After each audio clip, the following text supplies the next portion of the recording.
Praise your name. Amen. Have a seat, please.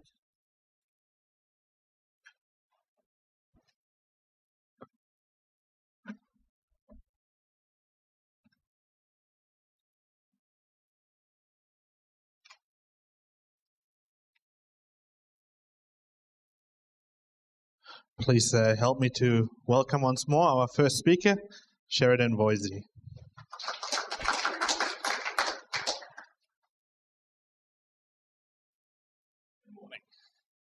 Come on. Good morning. See, that's a lot nicer, isn't it? It's a lot more welcoming. Thank you.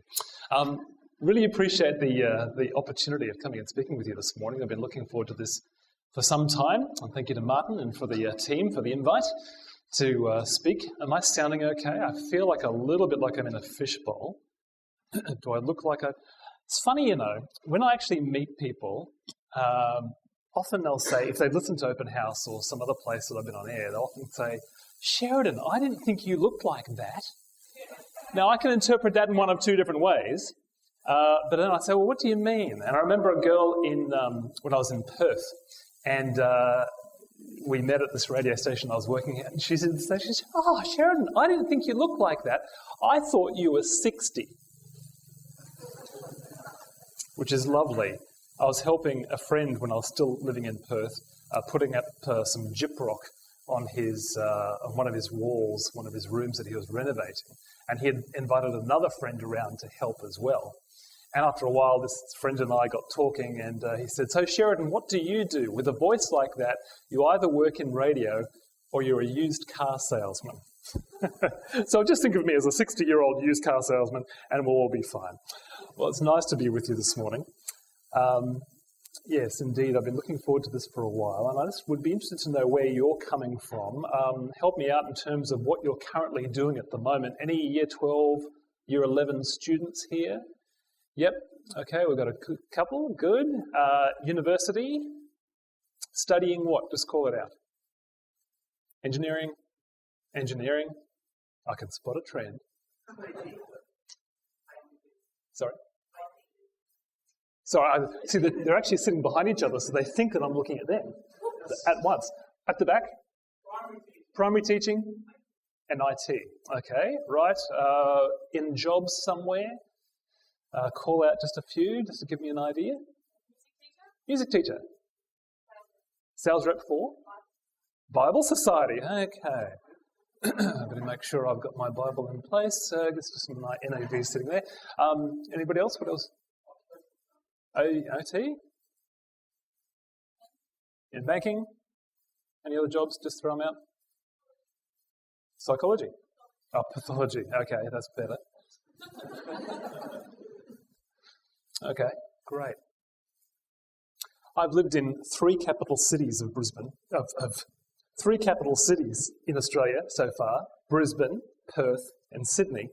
And I can confidently say to you this morning, folks, that Sydney wins the award for most memorable public transport experiences. Yes, that's something to be proud of, I think. I was on the 436 bus heading into the city one morning. It was a Monday morning, 10:30 in the morning. There was only three of us on the bus. Very, very quiet morning. There was me. There was a girl on the other side of the aisle who was wearing a Victoria Coffee t-shirt. Obviously, she was on her way to work. And then there was an old guy with a trolley bag sitting just a seat next to me who desperately needed a bath. We headed down Parramatta Road and soon we pulled up to a woman in her mid-50s, somebody who obviously, trolley bag man obviously knew. She was wearing a faded floral shirt and beige old comfortable shoes, and she hobbled onto the bus, and as she walked on, trolley man said hello. She replied to his greeting with absolute silence, just a blank stare, but in the end came down and ignored all the empty chairs in the bus and came and sat down right next to me. So there's me, there's her, there's trolley bag man, and she would also have what we might say sensitively a particular aroma about her. Now, what I found was interesting was that Victoria Coffee Lady on the other side of the aisle looked at me and looking at all of the empty seats and looking at us kind of crowded together, and so she smiled and she waved. And I wondered what I'd done to get so lucky this morning. We continued down Parramatta Road, my friends and I, in silence, when suddenly Floral Lady did the most extraordinary thing. Out of the blue, she thrust her head into my face. Suddenly, she was so close, the hairs on her chin were actually tickling my face. And she suddenly bulged her brown eyes and bared her stained teeth, and she said, "I'm all right, aren't I?"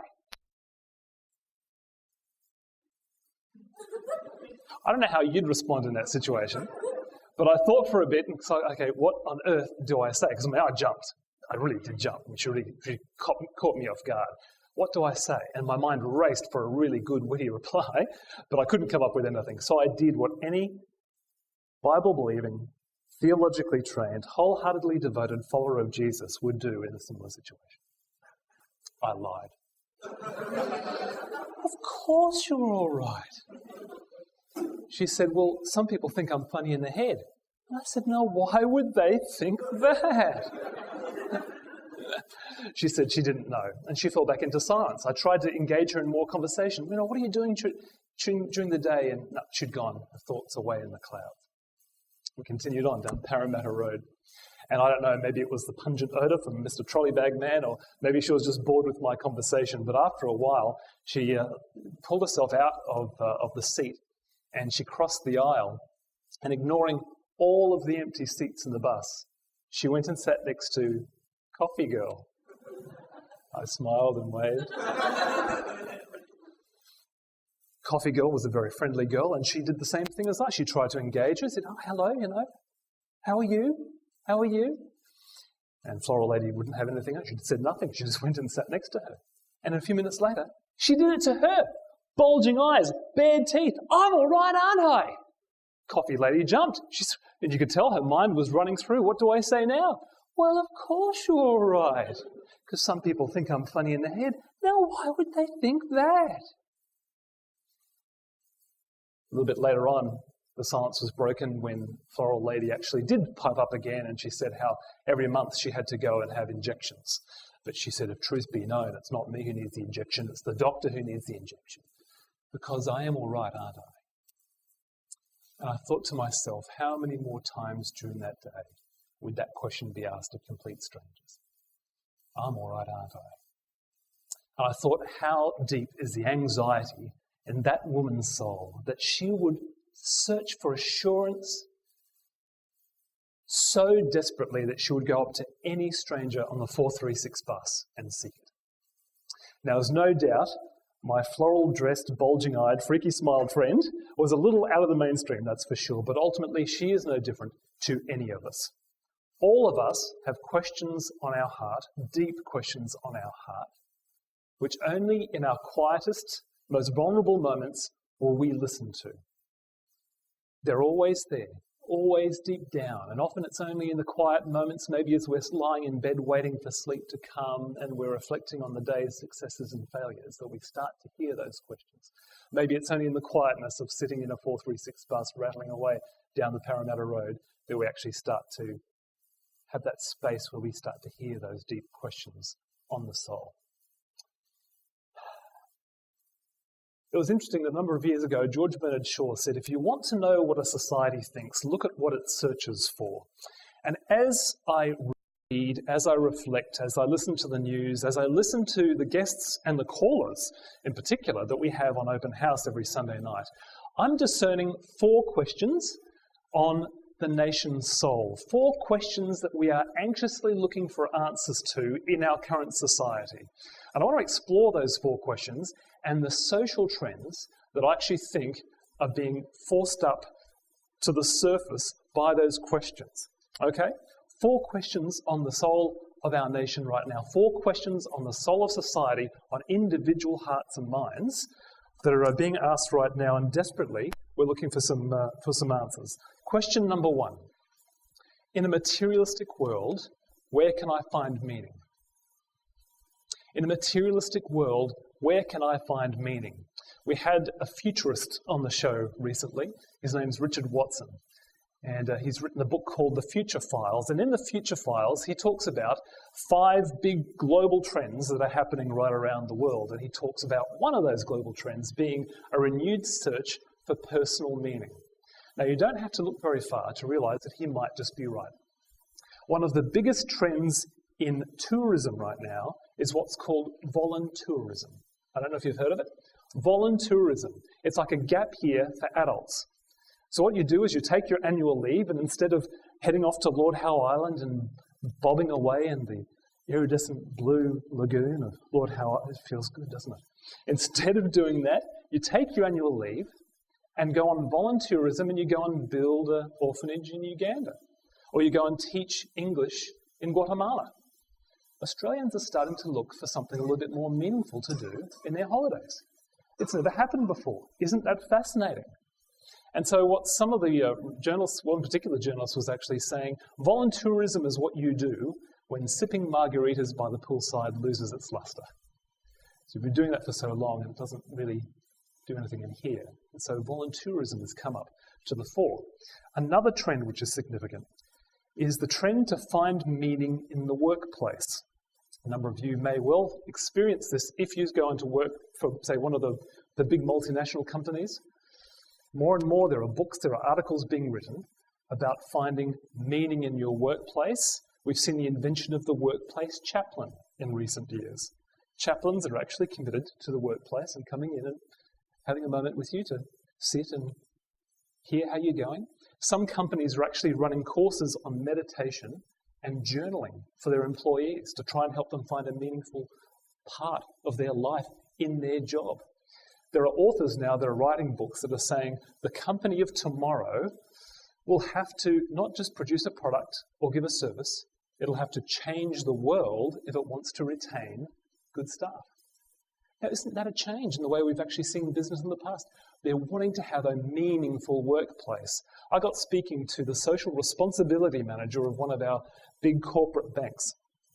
Her job is to travel the world looking for worthy projects to donate big amounts of money to. Not a bad gig, really. Giving money away from a big multinational corporate. But she said the real reason why the company does it is to retain their staff. Because people are spending so much time at their business these days, so much time at work, that they want to feel at the very least that their company is doing something meaningful, even if they're not. So it's another trend that's actually going there. We seem to be wanting to find meaning in our workplace. Then there's the rise of what's being called the quarter-life crisis. Now, your mum and dad might have had a midlife crisis in their years, but if you're 20, 25, 30, maybe you're about to have a quarter-life crisis. I hope you don't. But there's a lot of research coming out about this quarter-life crisis, 20-somethings and 30-somethings that have grown up in pretty prosperous economic times, that have kind of got these dreams of affluence and wealth, big dreams to do great things with their life, and then when we head out, we find that the world is actually tougher than we expected. And so we start to crumble. We start to have a crisis. We come up against all of these obstacles. And we're also met by a big sea of choice. What do I do with my life and what do I spend my money on? We've got so much choice these days and we just don't know what to do with it. There's a researcher called Rebecca Huntley. She's researched Generation Y, which is some of you in your 20s and just below. We'll talk about Generation X, my generation, in a minute. But some of those 20-somethings, she said, are searching desperately for something. And the reason why is because Generation Y, their parents, the baby boomer generation, gave religion away. And so they've raised their kids to just say, go do it. Go find what you need to actually make yourself feel meaningful and feel good. They're left just to wander, just to search for something that's actually meaningful. They've been given no ethical or moral kind of compass, no purpose. Now, this is a secular researcher writing these things. Maybe you feel like that. Maybe that's your background. Maybe your folks threw religion away, threw any kind of sense of spiritual or ethical foundation away. Maybe that's why you're here this morning. Searching for something. She said they're rudderless. Generation Y are rudderless. Not rudless, folks. Rudderless. Kevin Rudd is with us all the time. Okay? Rudderless. Left rudderless. I asked Richard Watson, the futurist, what might have catalysed this renewed search for personal meaning. And he said he didn't know. Let me give it a try. Here's what I think happened. We were given this materialistic dream. We were sold the idea of the kingdom of things, if you might want to put it that way. We were sold that if you just bought and you acquired and you upsized, you'd find meaning and happiness and purpose. If you just bought another magazine, if you just bought an iPod, if you got the iPhone, if you got all of those things, you might find some sort of fun and purpose and meaning in your life. We were sent on a pilgrimage to the kingdom of things, and we were told that it was so meaningful, and yet when we got there, we found it cold and empty and dark inside. And so we're now starting to look at there got to be something else that can actually fill that void within me. That's what I think may well have happened as we were moving towards that kingdom of things. There's a book called Affluenza written by Clive Hamilton. And you've got to say, we tried the materialistic dream pretty well. We didn't try it in half measures. He notes that the average Australian home since the 1950s has doubled in size. Yet the average family since the 1950s has reduced by a third. So we've got more bedrooms, more bathrooms, we've got 3 times the garages, we've got a TV in every room imaginable, and fewer people using them. Then we've had the invention of what's been called the me ring. Have you heard about the me ring? Girls, heard about the me ring? The me ring is an engagement ring that girls wear on their right finger as a gift of love to themselves. One of the advertisements for the me ring goes like this: your left hand says we, your right hand says me. Kind of crass, isn't it? Just a little bit. Okay, this is my favourite though. Gourmet pet products. The rise of gourmet pet products. Breath fresheners for cats. Anti-flatulence tablets for dogs. Actually, I was at a conference in Newcastle this week and all the front row said, actually, I'd like to buy some of those if that's all right. I wasn't getting my point across at all. Yummy treats costing over $100 a kilo for pets. So you've got breath fresheners for cats and anti-flatulence tablets for dogs and $100 a kilo yummy treats, after which, of course, the cats need the breath fresheners and the dogs need the anti-flatulence tablets. If your poodle needs something special to wear at that next outing, can I suggest that you buy it a Puppy Love 9-carat gold pendant worth $875. $875! Or this is my favourite. The special brand of fish food that's been engineered to sink slower in the water. So fish who wish to dine on the bottom of the fish tank instead of the top may do so. Give me strength, eh? Give me strength. We tried the materialistic dream to its nth degree. I walked past an advertisement in Westfield Shopping Town the other day, and it read, it was for gym equipment of all things, and it said, happiness, just $99. That's it, isn't it? That's it. We've tried to buy happiness. We've tried to buy purpose. We've tried to buy a sense of significance. We've tried to buy meaning in our lives, and it hasn't worked. We're still empty. We're still asking, in a materialistic world, where can I find meaning?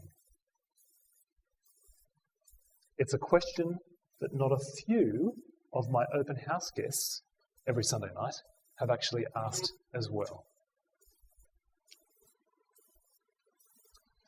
Well, they would if it worked.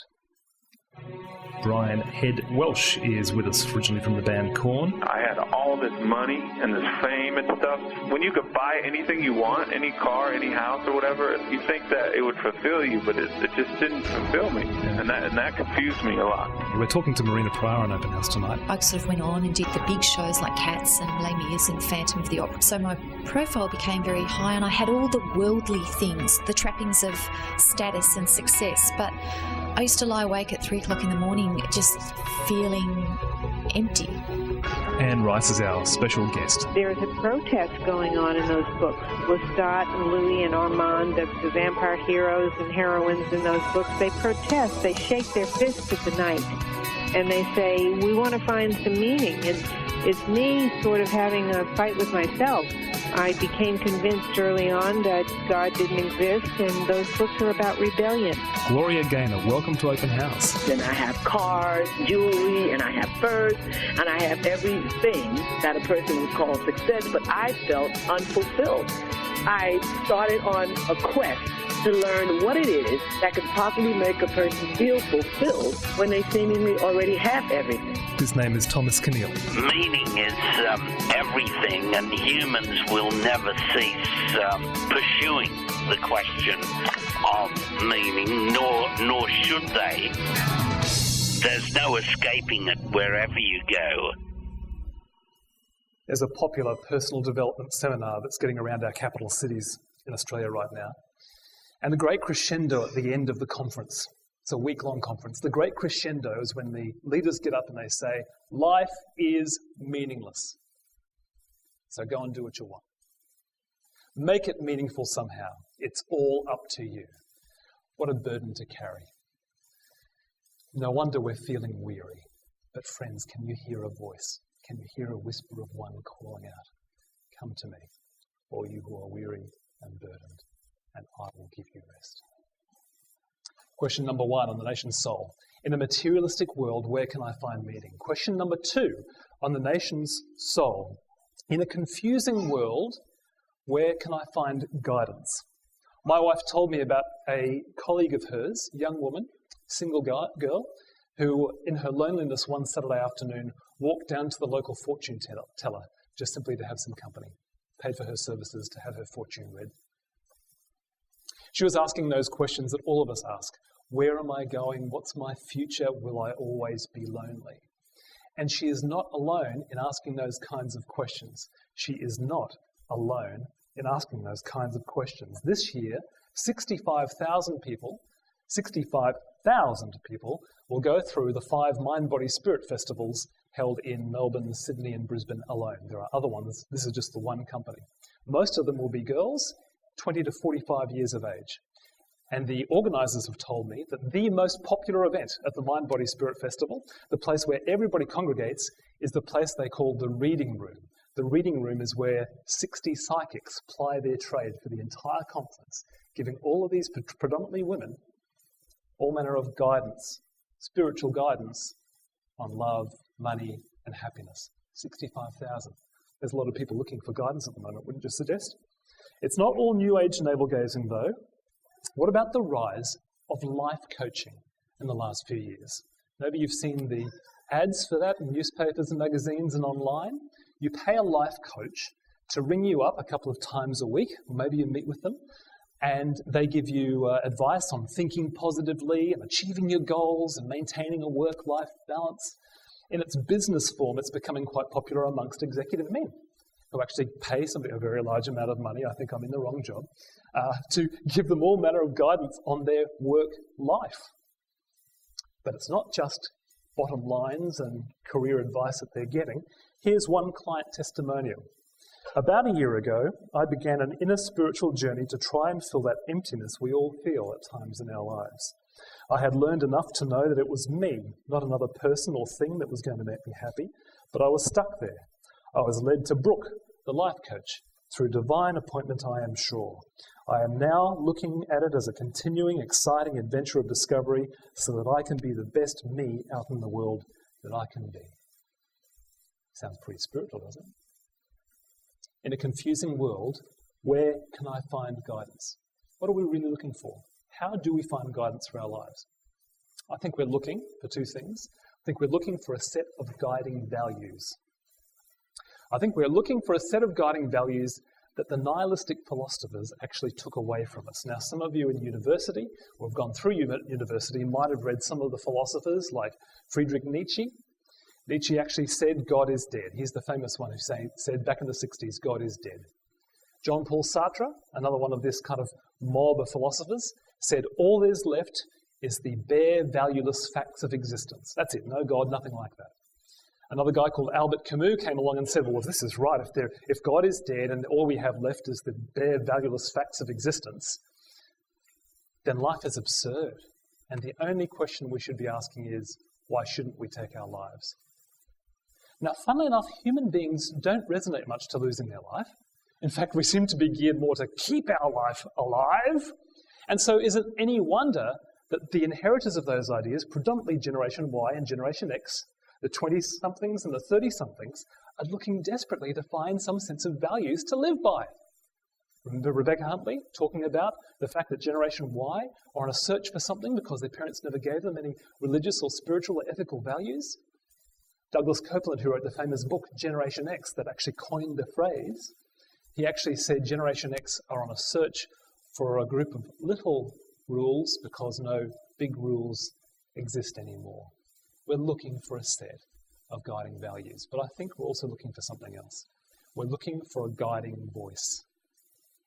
See, that friend of my wife's, that colleague of my wife's, she wasn't looking for some set of abstract principles that Saturday afternoon. She was looking for a personal guide. That's why she went down to the fortune teller. She was looking for company. We are looking for a personal voice to guide us. The Dalai Lama has visited Australia numerous times. He always comes to Sydney. It's one of the most popular places for the Dalai Lama, the Buddhist leader in the world, to actually come and visit. He was at the Sydney Domain a couple of years ago, and I thought I'd go along and find out why do so many people run along to go and hear the Dalai Lama speak. There I was, surrounded by 5,000 other people in the Domain, in the pouring rain, listening to the Dalai Lama. Now that's commitment. Why are thousands of people turning up, weathering the horrible storms, to listen to what this guy has to say? They're looking for a guiding voice. Last year, any Oprah fans here? You don't, it's probably good. Yeah, there's a couple of men up the back now. Last year, Oprah held an online course with the popular New Age author Eckhart Tolle, who wrote a book called A New Earth. 20 million people signed up for it. Not a few from Australia. 20 million people looking for a guiding voice. Looking for a guiding voice so they can find some sense of direction. There's a band called Carolina Lyre. They've got a great song out and they sing these lyrics, which I think particularly sum up this longing for guidance. They say, "Save me, I'm lost. Oh Lord, I've been waiting for you. I'll pay any price. Save me from being confused. Show me what I'm looking for." And friends, can you hear a voice? Can you hear a whisper?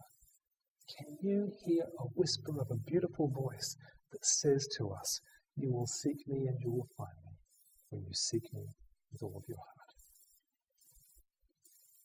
In a materialistic world, where can I find meaning? In a confusing world, where can I find guidance? Question number 3 on the nation's soul. In a broken world, where can I find liberation? In a broken world, where can I find liberation? And I tell you, folks, it is a broken world, isn't it? Tonight, 25,000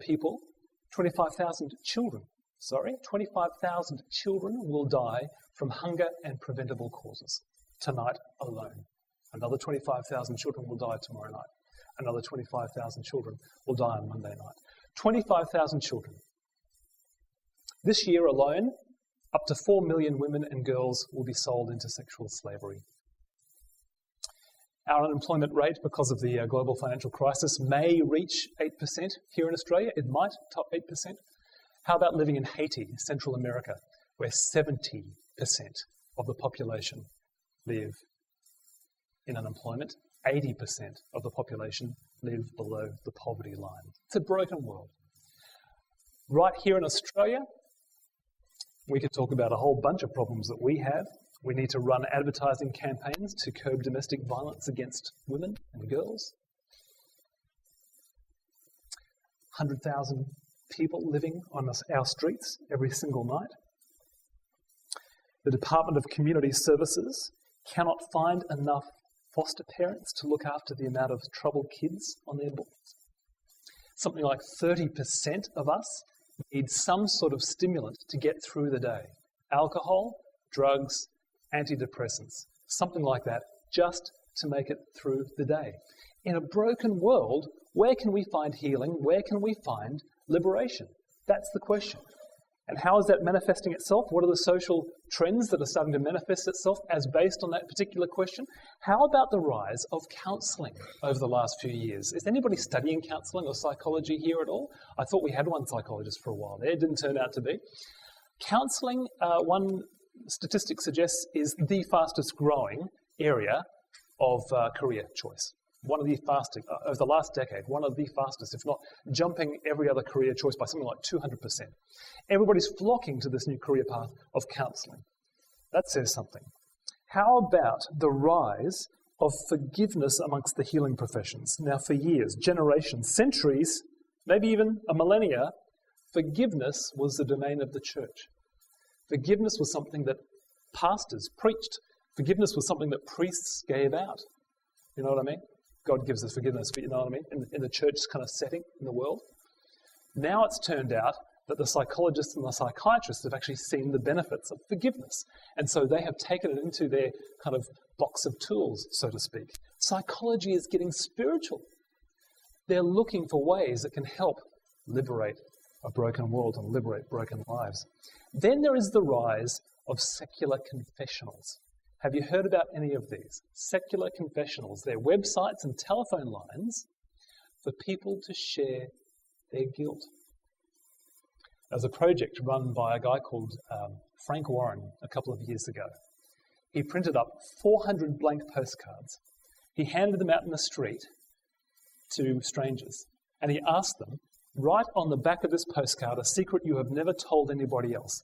Illustrate it and post it back to me. 400 postcards. He got all 400 postcards back fairly quickly, and he was overwhelmed with the kind of confessions that he actually got on some of those postcards.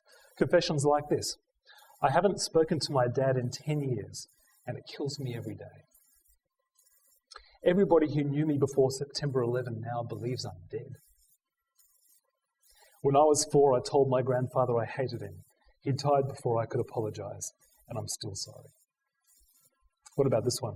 I wish the drugs would stop working so I could cry again. Frank Warren got all those 400 postcards back.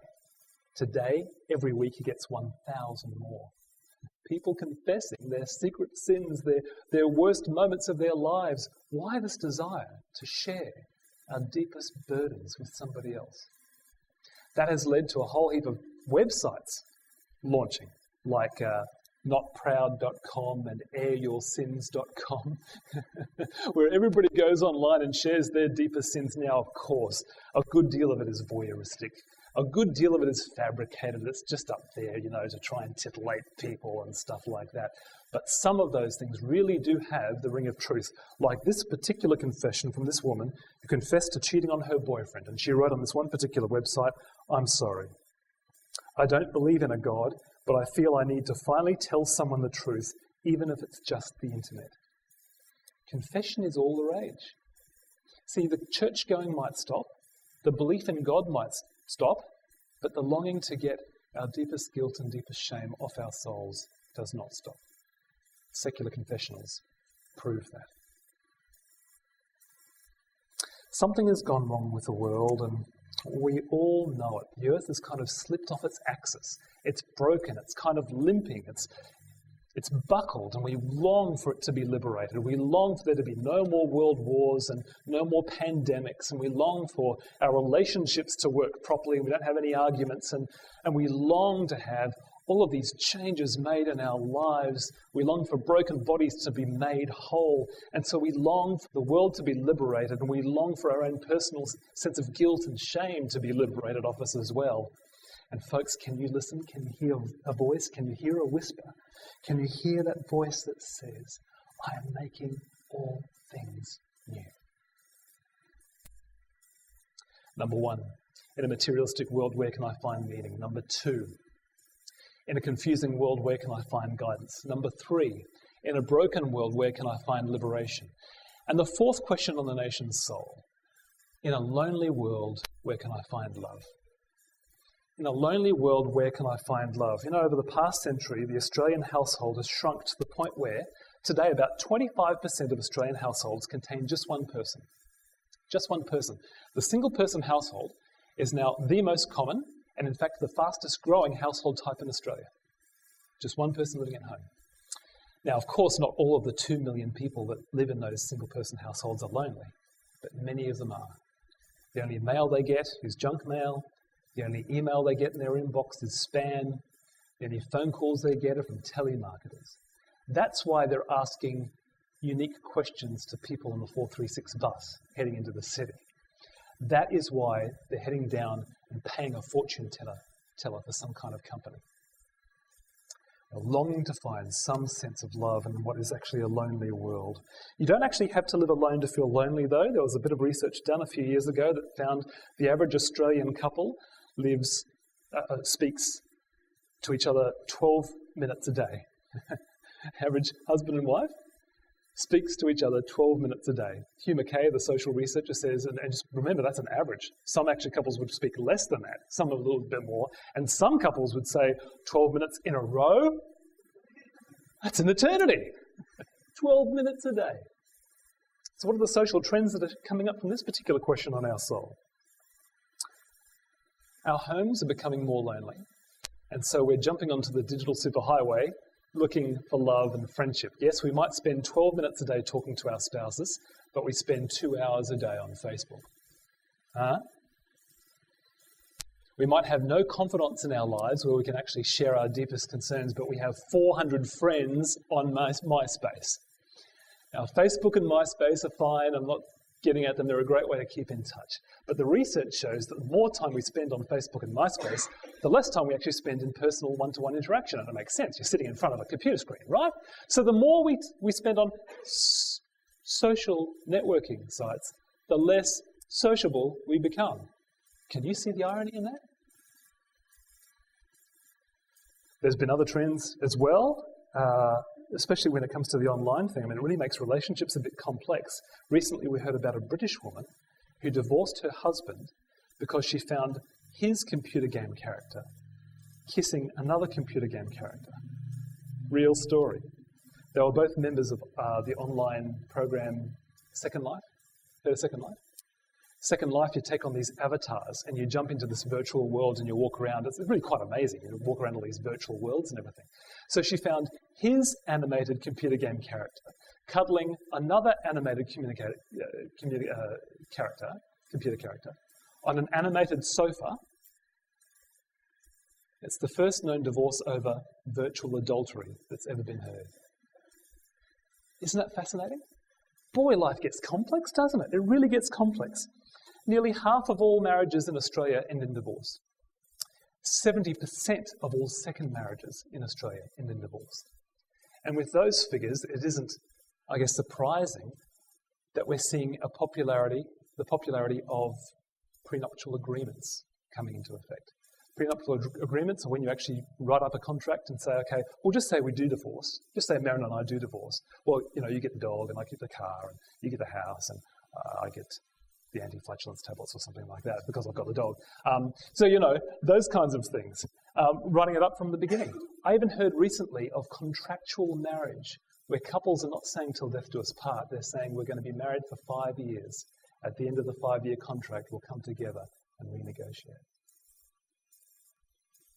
There's even financial experts that are saying couples should have separate bank accounts. Now, I find that interesting because in Australia, 75% of couples live together before they get married. Don't you think something has gone incredibly wrong with love in Australia when people will share their bodies before they will share their PIN numbers? In a lonely world, where can I find love? Where can I find somebody who loves me and accepts me and will still stick by me even though they know me completely with all of my faults? Where will I find somebody who I can trust, who will be with me till the very end no matter what I do? Then there's sexting.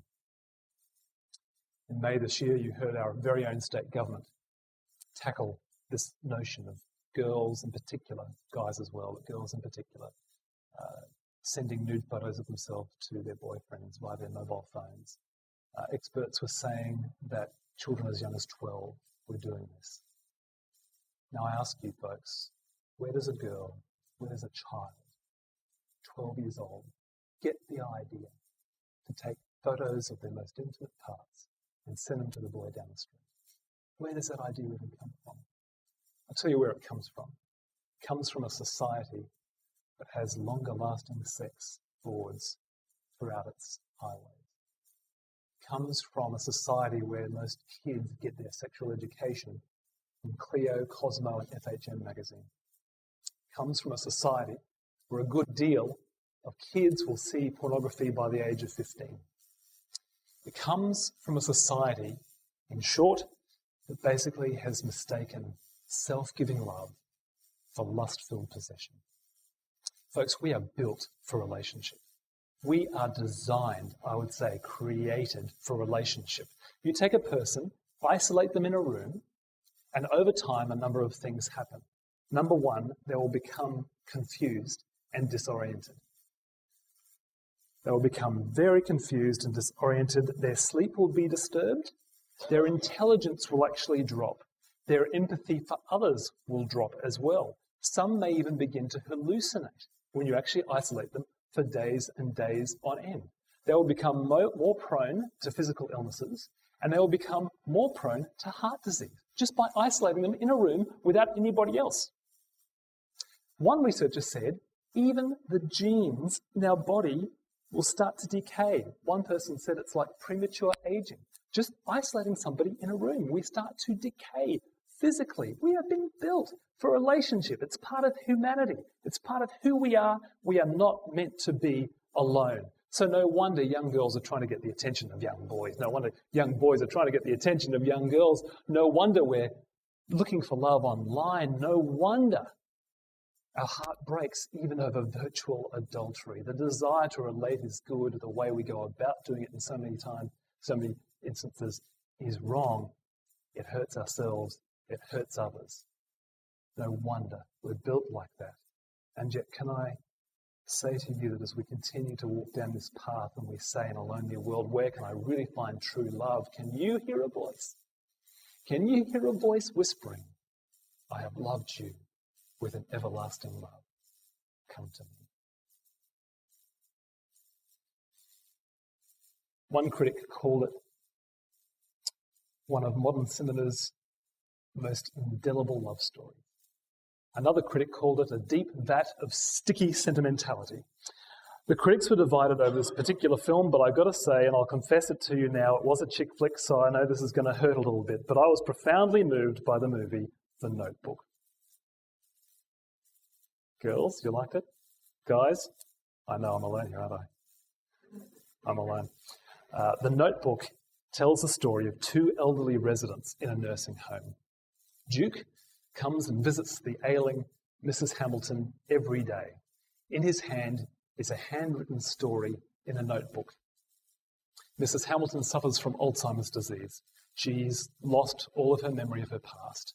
She doesn't recognize her family when they come to visit her anymore. She doesn't even remember the fact that this time yesterday, Duke came and read the very same story to her, and the day before, and the day before. And yet faithfully, Duke arrives every single day, notebook in hand, ready to retell a tale he must have told 100 times before. And as Duke is reading out this story in the movie, we get these flashbacks to the 1940s, and we see the couple that the story is actually about. The boy and the girl, and how they meet, and they fight, and then they fall in love, and then they get separated. And then we see Mrs. Hamilton, and she goes, I think I might have heard this story before. We flash back to the 1940s. We see the boy writing a love letter to the girl every day for a year, and we see her mother intercept those letters so she never actually receives them. And Mrs. Hamilton goes, the story is vaguely familiar. And then just at the end, as Duke is reading the final lines of the story, the final lines of the notebook, the part in the story where the boy and the girl get together again, we see something beautiful happen on the face of Mrs. Hamilton. Her eyes light up, and she suddenly recognizes who it is who's around her. And she says, yes, Duke, I remember now. That story is about us. And for a few beautiful moments, Mrs. Hamilton snaps out of her Alzheimer's disease. She remembers who she is. She remembers who she's married to, Duke, and she returns back to reality. Get the point of the story. In the telling of a beautiful story of love, one woman's confusion is interrupted, and she returns to reality. Folks, where I'm going with all of this morning is that there are questions in the nation's soul. Our nation is confused about meaning, guidance, liberation, and love.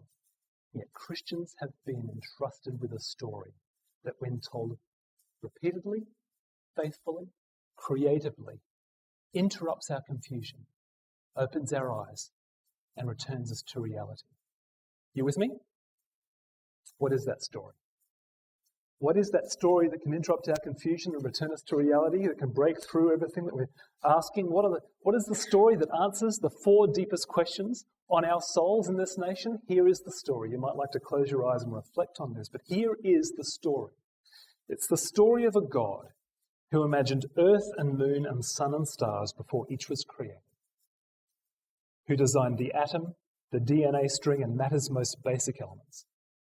It's the story of a God who sketched dimensions on ozone layers and the mechanics of gravitational forces, who dreamt up air and water, ice and mist, who envisioned leaves and seeds and snowflakes and petals, a God who flung stars across the sky and set all the world spinning, a God who holds the heaviest planet and the lightest feather in his grip. It's the story of an infinite God who in comparison makes the vastest oceans look like the tiniest of droplets. A God found in outback beauty, peak hour traffic, a Campbelltown lounge room and a Kolkata slum. A God who attends to a shooting star, a Middle East war, a melting ice cap and a little girl's prayer all at once. It's the story of a God who watches every sparrow, counts every hair, hears every cry, catches every tear. A God who reads every concern, witnesses every dream, knows every secret and foresees every outcome. It's a God with whom no cry goes unheard, no pain goes unfelt, no evil left unrecorded, a God who cannot be surprised. It's the story of a God who controls earth and sky and heaven and hell and proton and neutron and embryo and stem cell. A God by whom all in the cosmos is owned and to whom all in life is owed. It's a God enthroned in the heavens, the earth is his footstool. That is the story. Can open our eyes and interrupt our confusion. It's the story of a God whose one desire has always been to have a people for himself. And so he designed the eyeball, the nervous system, skeletal structures and tendons. He cupped his hands and released humanity to love and build and run and sing. He scheduled our days before we were a thought. He saw all that we would do, yet he still went ahead. It's the story of a God whom earth, sky and heavens can never hope to try and contain, and yet the story of a God who squeezed his greatness into the body of a baby boy, a boy who became a man who was found to be so much more, a man who divided time. And here is where our story, our vision, gets a little bit more detail, isn't it? Here we see a God with wood shavings in his hair, with dust between his toes and tears upon his cheek. Here we see a God who seeks that one lost sheep, who finds that one lost coin, who throws a heavenly party for that one lost son. Here we see a God who touches every leper, who heals the most diseased, who parties with the rejected, and who forgives the vilest sin. It's the story of a God who prays in a lonely garden, who's betrayed by the kiss of a friend, who drags up a cross up a lonely hill. It's the story of a God whose love endures taunts and splinters, spit and ridicule, for whom justice is twisted and yet he says not a word.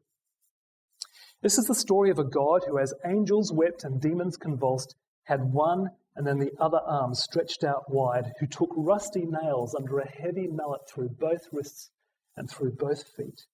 The story of a God who is lifted up and exposed to the world as a naked, bleeding, seemingly defeated God, and yet a story of a God who 3 days later came back to life and defeated evil, sin, and death forever.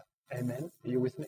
That is the story that we have. Folks, it's the story of a God who in Jesus Christ comes close to us. He says to us, you are weary and burdened looking for the meaning of life. Will you come to me?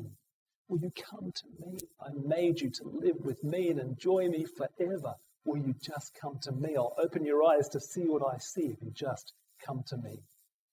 It's the story, folks, of a God who says, you are confused and looking for guidance in this world. Will you come to me? Will you seek me? Because you will find me when you seek me with all your heart.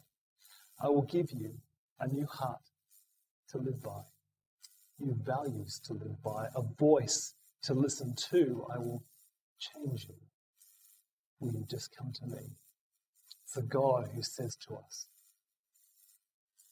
you are looking for healing. You are looking for liberation from all the brokenness of this world, liberation from your own sin, from your own shame, from your own guilt. Will you come to me? I am remaking this world. I'm taking you to a new kingdom, not the kingdom of things, but the kingdom of God. I will forgive you for your guilt and your shame if you just come to me. Folks, it's the story of a God who says, you are looking for love. You are longing for love, and you are seeking it in all the wrong places. I have loved you with an everlasting love. If you come to me, I will give you that love, and I will fill your heart with that love in a way that will overflow to everyone around you. If you just come to me. This is a story that I continue to hear. It's a story that I continue to hear from people who... Wonderful, wonderful man. Join you on the There was show. something about he and his wife and his kids that was really attractive. I went to a church, and the pastor just talked about, just Jesus being real, and if you talk to him, if you just pray to him and talk to him like a friend, and the things that you want in your life to fall away from you, they'll start falling away just by praying. At one particular time, we were dealing with some issues, and he said to us, would you like me to pray for this situation? And I remember we both sort of nervously looked at each other and looked at him, and I said, okay, as long as it's not weird. I went home right away. I was thumbing through my Bible going, okay, is this real? Am I an idiot? Are these Christians insane? I don't know if this is real. And all of a sudden, I felt like a peaceful presence come into the room. He prayed, and it was just the most powerful moment. And I just had this feeling of, I felt like I'd built up a sort of wall around my heart, and I felt like it just crashed down. I'm telling you, it was like a pure high that I've never felt before, playing in front of millions of people, doing drugs, whatever. It just took me somewhere that I've always wanted to be, and it filled me with contentment. My heart got changed just like that. And I just wept and said, I need God back in my life. Aaron, Brian, Head Welch from Corn talking about their transformation.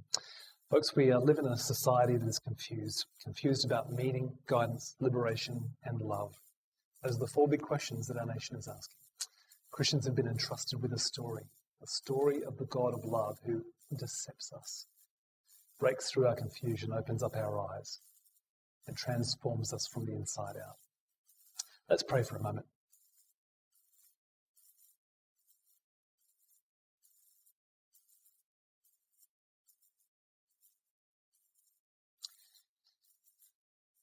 Lord, before we do anything else, we want to thank you for being the God of love who chases us. A God who interrupts our confusion if we would just give him some space to do so. The God who always is seeking to find our attention, to whisper to us, to get our attention and speak to us. Thank you, Lord. And we don't deserve that, and I guess that's the whole gospel, isn't it? You come to us when we were not even searching for you. Lord, I pray for my brothers and sisters here, my friends here. Pray for myself. Lord, would you empower us to be communicators of this story, of your goodness, of your character, of your nature, to a world that so desperately longs to hear and find answers to those four great questions of life, those four great anxious questions that they're asking. Lord, would you open eyes? Lord, would you interrupt confusion? Lord, would you break through into lives and see them transformed and changed?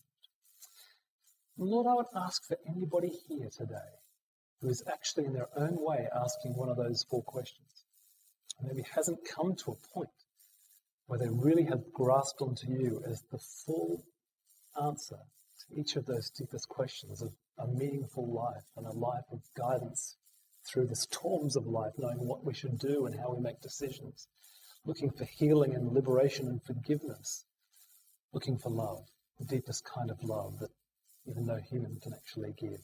Lord, I would ask that you would not let them rest until they have done business with you.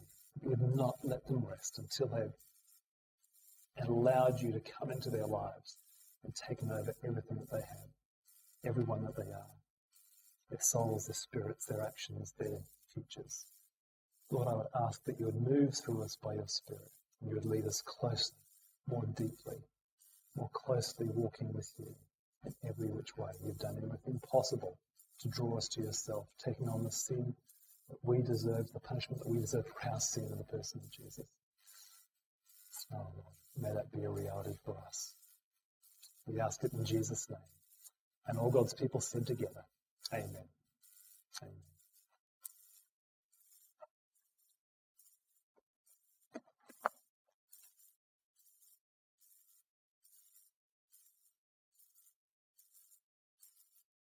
Thank you for that, Sheridan, for that nourishment of brain food.